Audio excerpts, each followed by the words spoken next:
Digital technology has the potential to become an important disruptor in the field of healthcare. Here today to talk about digital technology and its potential is Halle Tecco. She is the CEO of Rock Health, which is a seed company that works with healthcare startups in the emerging field of digital health technology. Halle, welcome to the program. First of all, what do you mean by digital health ecosystem? We fund and support startups that are using technology, using software and hardware, and applying it to problems in healthcare. So it's the intersection of healthcare and technology. Now, the partners that we work with that support our startups in our portfolio include traditional health companies and hospitals, as well as technology companies.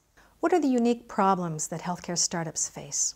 Well, I mean, one thing that's not necessarily unique to startups in healthcare, but a basis of being a startup is that you're resource constrained. So you're forced to do things a little bit creatively and find solutions quickly that work in order to scale and build a business. So startups have to kind of think fast, be really agile, and really ready to take any opportunity that is presented. What's a little bit trickier in healthcare is that the buyer of the product, if it is a hospital or an insurance company, tends to move a lot more slowly than the startup. And so rolling out a product, selling into one of these large institutions takes time. And there's certainly a concern from the large institution of working with a small startup. And it's a risk for them because they can maybe get a product that's more innovative and cheaper than what the incumbent is offering, but there's an uncertainty if that startup will be there in a year or in 2 years, and they really need to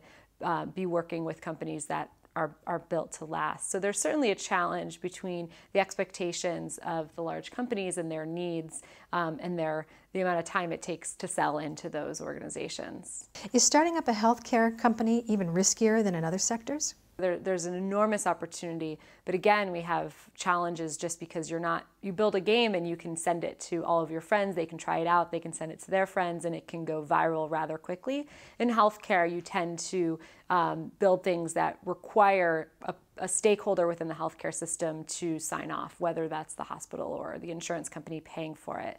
And because of that, it can take longer to get to market. So there are trade-offs being a healthcare entrepreneur. What advice would you give to healthcare entrepreneurs just starting out?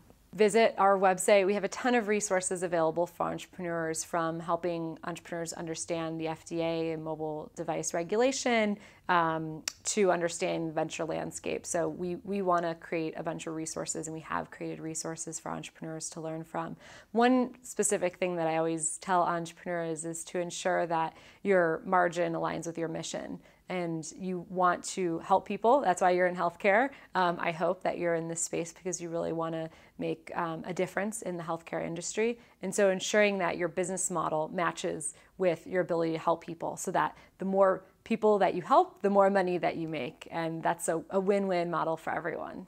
What advice would you give to INSEAD students on what they need to learn and to do to get into this industry?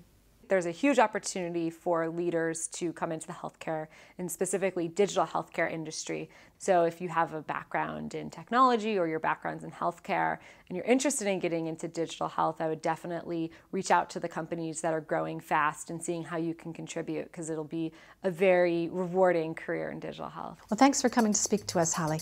Thanks for having me.